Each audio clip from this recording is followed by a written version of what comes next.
After I found the text, I took some photos and woke her up and confronted her. She came clean, admitting to it all after I showed her the photos, and she said they didn't have you-know-what.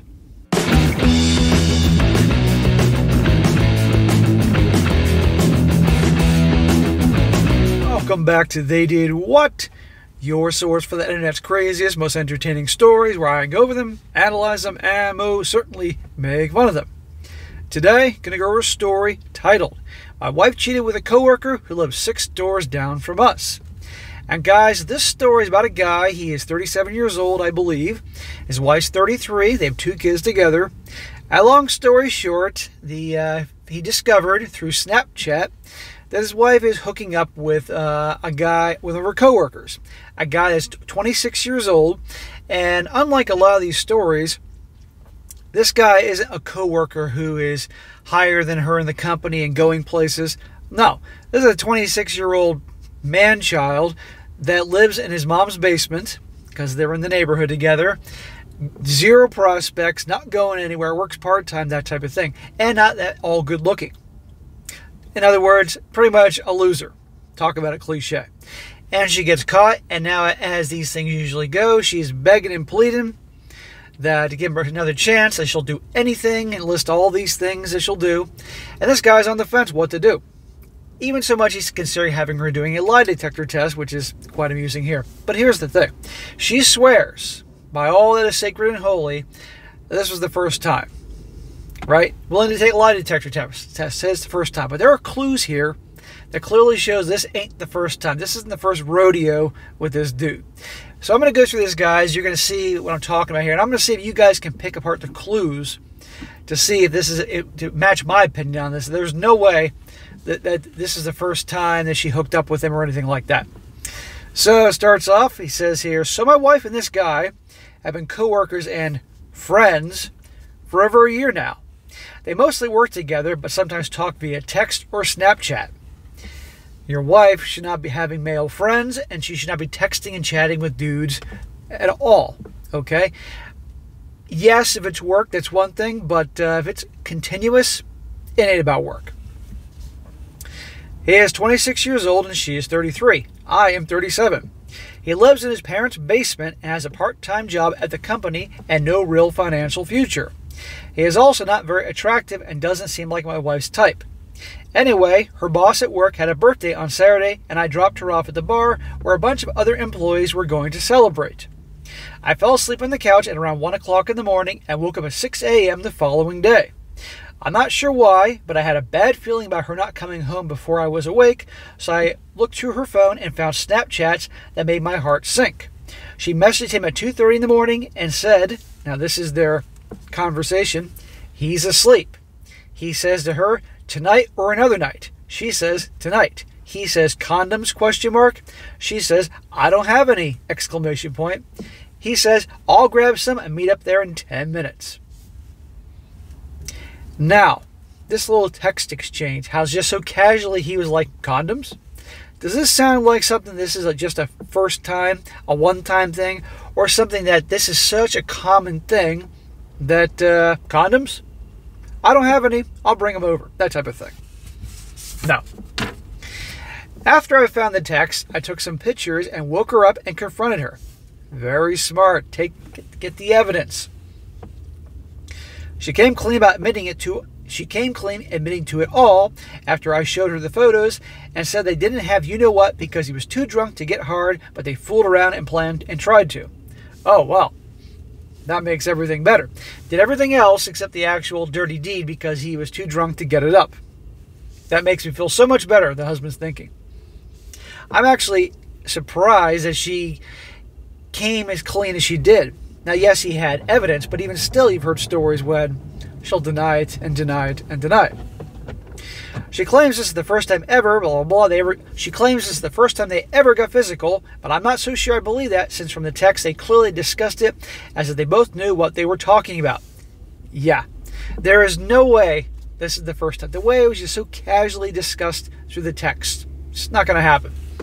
But you see, he has evidence of their conversation, but he has no evidence beyond that of anything else going on. Therefore, she's not going to admit to anything else that was going on. That's how these things usually work. I'm now trying to decide if I want to divorce or reconcile. I had an initial consultation with a lawyer today. We own a house together that neither of us can afford on our own and have 2 kids ages 6 and 4 years old. I'm looking for advice or support from this community. Do you think I can keep this relationship alive? No. She has agreed to go zero contact, give me full access to her phone, and enter counseling. She keeps on asking me what I want to do, but I don't want to do either. Live in a relationship with no trust or break up my family and sell the house. But I need to know, I know I need to pick one. So, yeah, he's in a tough situation here, and it's unfortunate they have 2 little kids together, because that really hurts little kids. Even though it's the better thing that mom and dad separate because there's no trust and no love in the house, is still going to mess up little kids because kids think it's their fault. But yeah, he's in a shitty situation. Stay with her. Never trust her. Always question when she's on her phone or when she's out or anything like that. When they get together and hook up, he's going to picture some other dude you know what in her mouth. Not a good situation. And I might add, as these stories usually go, whenever the guy gives the wife a second chance because he doesn't want to, make it hard on his kids and all that, which you can understand, what happens is, down the road, the same BS happens again. And also you see how she treats him worse because in her mind, whether she realizes it or not, she's lost respect for him for she does this and he still keeps her around. But he also doesn't want to divorce either because he has to go through all that shit and everything. But in my opinion, well, you all know my thing about this thing. Once a cheater, always a cheater. You break it up, a fresh, clean break, and move on. And I'll get more into that. He says, as an update, I also told her that she needs to inform her parents or I would call, and she called them both immediately after. I'm not sure why I did this. I guess I want her to own it, and I want her parents, who I both respect, to know why I will be divorcing her if I choose that path. Good for him. That way then she can't say one thing and he's saying the other. Now, as an update, he says, so I'm relatively new to Reddit and have never made a post before, so this is one I'm not sure if this is the proper way to update or not. I read most of the comments here and thank you for your advice.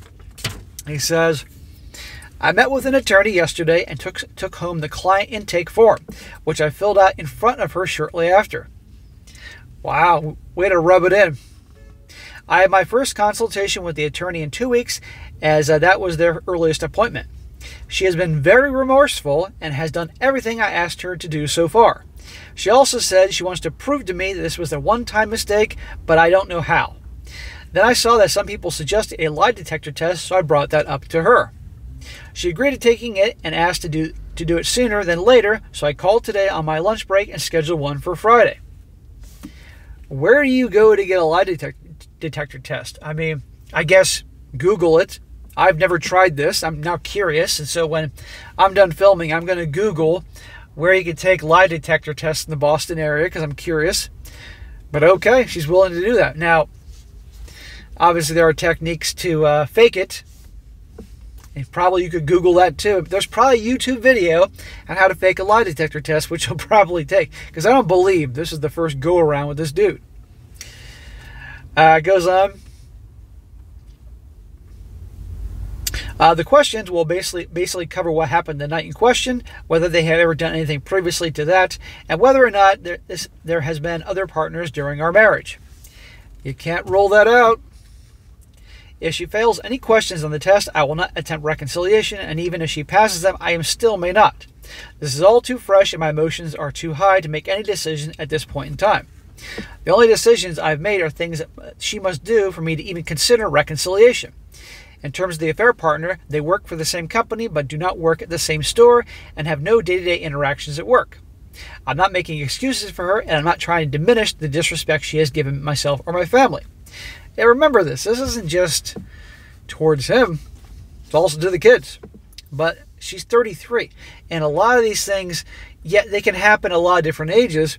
I've noticed the pattern with the married women, the moms. This happens after they have kids and they're in their 30s and clearly aren't as attractive and desirable as they were earlier. And this is almost like, well, almost always it's less about getting some D, but more about getting the attention and validation, having some dude want them. It says, I'm not making excuses for her, trying to diminish the disrespect. Does anybody have any experience with lie detectors? I'm assuming I can't be the only one here who has a spouse take one. Also, I do not wish to talk to her HR and make her lose her job. If she has no wages, if we divorce, I do not want to have to pay support to her. Our incomes are slightly similar, with mine being higher. And if some way in hell we do try to work it out, I will also need her financial help to maintain the household. Yeah, her losing her job, if they split up, will only make things harder because now she's out of work. And yeah, the likelihood is extreme. They'll then have to pay more because she's now out of work. So no, you don't want her to lose her job and go to HR and all that. In my opinion, he doesn't want to have to, he said he can't afford the house on his own, and she can't either. And he obviously doesn't want to go through that. But at the end of the day, you can't trust her. If you're having that much doubt that she needs to do a lie detector test and all that, I say, because remember, he's 37, okay? And in my opinion, that's very young because I'm almost 45. So of course it's young. He's got his whole life ahead of him, okay? And does he really want to go back to that and some guy he can't trust? Because he doesn't express like, I'm deeply in love with her and I'm so heartbroken over that. I'm not getting that. This is just him being pissed off and disrespected. I don't hear him being so deeply depressed and like he was madly in love with her or anything. So just, I say cut it off. And if they got to sell the house, split the profits or whatever the court says they're supposed to do. And if that means he can't afford that house because it's obviously a larger house and higher mortgage, maybe he can get himself a condo because probably the kids will be living with him part of the time. They can share a room or something like that. A smaller place, that way he can own his own place. But just staying with her, I just say is a bad idea because the odds are it'll happen again. It may not happen for 10 years, but it'll happen again because she'll have lack of respect for him for taking her back. It's usually how these things operate. And also, he's always going to be wondering. He's always going to be wondering who's she on the phone with, who's she talking to. And at the very least, he stayed with her, which I don't think he should. She should change jobs. That way she's no longer in contact with that D-bag down there. And quite frankly, if I'm that guy, if nobody's looking, that guy deserves an ass whooping. So anyhow, I hope he makes the right choice. Now, there's some comments here before I wrap this up. One guy says, she wasn't thinking about your family when she made this decision. She wasn't thinking about you. She only wanted to think about herself. Ask her what's to stop her from doing this again, with him or with someone else. Tell her you know it's not you, it's not the kids or the respect of the relationship. So what will stop her? Another guy says here, drop her off at his parents' house. She can live with him in the basement and support him. Then hit her with divorce papers. She can own the entire shit show. Another guy says, she's been doing the young boy for months. You have only 2 jobs now. Number 1, make yourself stronger, mind, body, and heart. Number 2, take care of the kids. She is not your wife, never really has been. A lying cheater, adulteress is who she always has been. And the last one, this guy says a lot what I think. He says, this is not their first rodeo. This isn't first time talk. It seems like it's been going on for a while. She got comfortable and careless and you found out. Let the minimizing and blame games and gaslighting begin. Why else would he presume a married woman will have condoms to F him with? You need to flee. Don't waste time on the trickle truth or the pick-me dance. Don't fall into the sunk cost fallacy. Be honest, first and foremost, with yourself, knowing that she has lied, treated you like a dummy, disrespected you in the most primal of ways. You think you can live with her. Also, she will lose what little respect she has for you, and she will do it again. This guy clearly has been around the block or has read enough of these things. There have been no consequences. Why subject yourself to that level of behavior? Be free, be well. Well, that's what I think. I really hope this guy thinks this through.